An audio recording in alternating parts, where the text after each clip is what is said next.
Identity is simply saying, I see you and I see the obstacles to you getting the things that all of us want: healthcare, economic security, educational opportunity. Stacey Abrams was on The View to discuss a bunch of topics, including Joe Biden and identity politics. Now, I think Stacey Abrams is a fantastic politician because this is somebody that, even if you don't necessarily completely agree with her politics, she is somebody that actually knows who she is, and she is willing to be who she is and not pretend to be somebody else. So oftentimes you'll see, these corporate Democrat types try and be all things to everyone and say different things in front of different crowds. But Stacey Abrams is an actual center-left politician. She's not a Democratic socialist. She doesn't try to be pretend to be a Democratic socialist. She is a center-left politician, and she knows who she is. Now, this first clip here, I think this is a discussion that we need to have more often. What exactly is identity politics? And I think Stacey Abrams breaks it down perfectly here. Identity politics means that, yes, I want health care, but I need you to understand why I'm not getting it. Am I not getting it because I live in a rural community where you don't invest in it? Or am I not getting it because I'm a black woman and maternal mortality is not at the top of the list, and that's why black women are the most likely to die from giving birth? And so identity is simply saying, I see you and I see the obstacles to you getting the things that all of us want: health care, economic security, educational opportunity. What I look for in this Democratic primary are conversations that say, we see all of you. Because if we want people to turn out and vote in November, they have to be seen long before that. Because you don't win elections by convincing the same people to do the same thing. You win elections by getting new people to say, I care too. That's how we win, and that's what I'm asking everyone to do. Okay. And that's why voter suppression is such a big part of what I talk about. Because if you can't even have your voice heard, you're not going to participate in an election. Right. So there is this weird wall that a lot of people put up when they hear the word or hear the term identity politics. It makes them think, oh my God, no, identity politics is terrible. No, we got to talk about just the political issues, the policies, and don't recognize identity at all. But you're completely misunderstanding what identity politics should be. Now, is it used oftentimes to pander? Absolutely. Did Hillary Clinton and do other corporate Democrats use identity politics to pander to different groups? Absolutely. But does Donald Trump also use identity politics in a Republican party that is 95% white? Yes. So all these politicians, a lot of politicians use identity politics as a ways to pander to different groups, whether it's white people or whether in the case of a corporate Democrat to gay people or people of color. But understand, actual identity politics is recognizing the various obstacles that different groups face and taking steps to address those obstacles. So in the case of, say, trans people face issues with being legally recognized. So gender identity in many states is not legally recognized, meaning that oftentimes they are not protected when it comes to employment or housing. So they can be discriminated against because gender identity is not on the books. So that's a unique obstacle facing trans people. When it comes to people of color, I mean, there are food deserts. So many communities of color have what are called food deserts, where there isn't a grocery store for miles and miles and miles. And on top of that, there also aren't many employment opportunities or proper public transit to be able to get around. So what ends up happening? Well, if you're in a food desert, you end up getting food from fast food or the corner store. So you're eating a bunch of junk, and then that creates unique health obstacles. So understand here, there are unique obstacles that people aren't even largely aware of because you may not be in that situation yourself, and you'll have to be educated on it to properly understand those different scenarios. So look, me as a white guy that grew up in a suburban neighborhood, I wasn't aware of any of these issues until I learned about them. So when we talk about identity politics, all it is understanding that different groups of people have various obstacles that they face. Now, that's not to say that, you as a white man didn't face obstacles. I face obstacles. A lot of them were my own obstacles. But understand that there are extra layers of obstacles on tops of different groups of people that are not white, because society largely was designed around white men. So when you have a society that was built by white men, designed by white men, there are going to be unique obstacles that come out of that only affect certain groups that are not white men. So I just don't want people to get like caught up on a term. Just, if you hear identity politics, sit back, listen, learn, and realize that everybody's experience, or your experience, is not everybody else's experience. We all experience life differently. And if you're part of one of these groups, a group that you may not be a part of, understand that they face certain obstacles that you do not face. And it's to be able to recognize that and address that will benefit whoever is running for president. So that is why it is so important to not only, obviously on the empathetic, the moral level, you want to address these issues, but also if you actually want to win, you need to be able to recognize and address these problems. Now, let me get to, or just this one quote here that Stacey Abrams said there. Quote, you win elections by getting new people to say, I care too. Exactly. Identity politics is really about getting new groups of people out to vote. So this is something I've talked about all the time, but I don't often bring identity politics into it, and I should. Talking about how a lot of people just don't vote.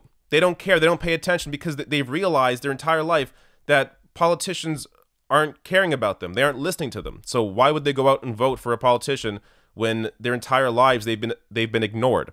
So when you have politicians actually, not pandering, but actually recognize these obstacles, recognize them publicly, discuss them, and on top of that, propose solutions for those obstacles, you will get more people out to vote. Now, let me get to this clip here where Abrams is discussing this story that came out that Biden wants Abrams as his VP when he launches his run for president in the primaries. Now they're talking about you being on the ticket with Joe Biden. He hasn't even declared yet, and he would take you as the idea is to take you as a vice president to bolster his numbers in the primary. What do you think about that? I think you don't run for second place. I think my responsibility that is a good answer. Wow. I like that. If I'm going to enter a primary, then I'm going to enter a primary. And if I don't enter the primary, my job is to make certain that the best Democrat becomes the nominee, and whoever wins the primary, that we make certain that person gets elected in 2020. So you put that to rest now, then we don't have to even think about that anymore. So an Abrams-Biden ticket maybe you would consider. I am open to all number of options right now. So if he I've got plenty of time on my hands. If he did ask you when the time came, you would say Stacey, no? are you running? Well, no. So I'm going to do both questions. Go ahead. I do not know if I'm running. I am thinking about everything. Part of my opportunity right now is that I have a number of options I didn't know about before. And it's a Senate race. It's possibly running for governor again. It's possibly running for president. And my responsibility is to take seriously the opportunity, to give credibility to those who are asking me, but to make sure I'm the right person, this is the right time, and it's the right job. Okay. All right. This was, I mean, as close to completely shutting down Joe Biden as she can possibly get without facing political backlash. So here she is completely just straight up saying you don't run for second place. So she's not going to be on Joe Biden's ticket, at least not in the announcement of his candidacy for the primaries. Now, if he somehow wins the primary, which I really don't think is going to happen, but if he somehow does, she still appears to be open to being on the ticket in that sense. But I actually think that Stacey Abrams is going to run for Senate. To me, it just makes sense. I mean, much like Beto, I don't think it makes sense to run for president when you lose the election in your state. Now, that said, Stacey Abrams was actually cheated out of her race, so it's a bit of a different situation. But even still, I think it makes more sense for Abrams to run for Senate, but we're gonna find out. Now, this last clip here is on Biden's treatment of Anita Hill, and if his apology is good enough, how he's apologized. Basically, if he's atoned for his sins when it comes to Anita Hill. We were talking about the Anita Hill issue and Joe Biden and the public apology he issued. You're a lawyer. You probably remember this, like so many of us do. Do you think it's enough? Do you think he needs to do more? I mean, if he called you up and said, "Hey, Stacey, what should I do?" What would you tell him? We have to remember, apologies aren't for the person who committed an offense. They're for the recipient. And the measure should be, do people feel that their values have been heard and that you are truly repentant? And so I think what we'll see throughout time, and I agree, Megan, you gave a very impassioned defense of his character, and I agree. This is a lovely man who's done a great deal for our country. The issue is, has he sufficiently answered the question of what he has done? Because what people want to know is, will it happen again? And an answer that says, and this is true for everyone running, we will make apologies because we're asking people to trust us. People cannot trust you if they don't know that you know who you are and what you've done. But once you've admitted and you've offered atonement, then we should move on to the next space. And so I think he's begun the process. But this is going to be a long primary, and there are going to be a lot of questions. And I think he's tough enough to take it. And I think he's smart enough to be responsive. Call Anita Hill herself? I think that he should. I think we don't know what else is happening. And the public conversation is what he's addressing. Yeah. Right. And what he has done is opened the door and said, I know that there was something wrong. I want to take responsibility. Now, whether we think he's taken sufficient responsibility will be determined as the process continues. But I think he's begun the process appropriately by saying, I know there's pain, and I want to respond to that pain. So before I even get into, I guess, what Stacey Abrams said here, the entire discussion is based on something that isn't really true. Joe Biden did not actually apologize for what happened to Anita Hill. He sort of apologized for everybody else in the room. So there was a lot of coverage on this. Let me just show you one take. This is from the cut. Did Joe Biden forget he was there for the Anita Hill testimony?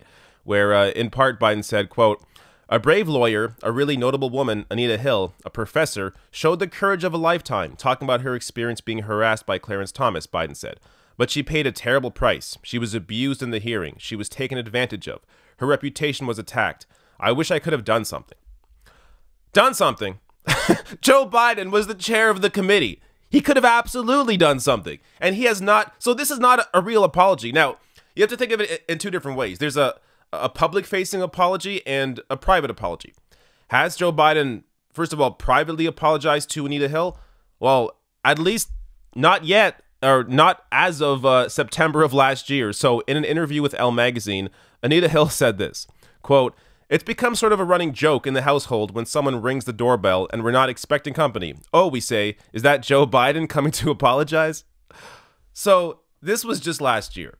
So as of September of last year, Joe Biden has not yet apologized to Anita Hill privately. Now, when it comes to publicly, I guess he's pretended to apologize, but he also hasn't apologized actually either in public. So this is a situation here where Joe Biden is not willing to accept responsibility. And because he's not willing to accept responsibility either publicly or privately, Joe Biden's not going to change. I mean, he's an old man. Now, I have nothing against old men running for president. I mean, I support Bernie Sanders, but Bernie has a clear record of fighting for what he is currently fighting for. Bernie isn't having to go around and apologize for things he did because he hasn't really done anything wrong. He's been fighting for the same issues for 40 years, fighting for income inequality, fighting back against racism, fighting back against bigotry against the LGBT community, fighting back against religious bigotry. His whole entire career, Bernie Sanders has been doing this. Joe Biden has been on the wrong side of almost every major issue of the past 40, 50 years.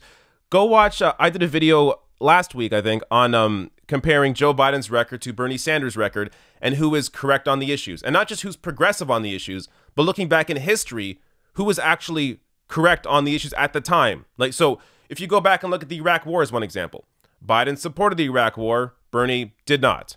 If you go back and look at the crime bill, where they actually, Bernie and Biden both voted for the crime bill, but their reasoning is completely different. So Biden voted for it because he wants to lock people up. Bernie voted for it because the Violence Against Women Act was folded into the crime bill. So while Bernie was publicly, vocally against the what the crime bill, largely what the crime bill was fighting for, he recognized that it's also important to support and to put money towards violence against women. So that's why he supported it. Now, you can still critique that vote, but understand here that these are politicians with two very different records.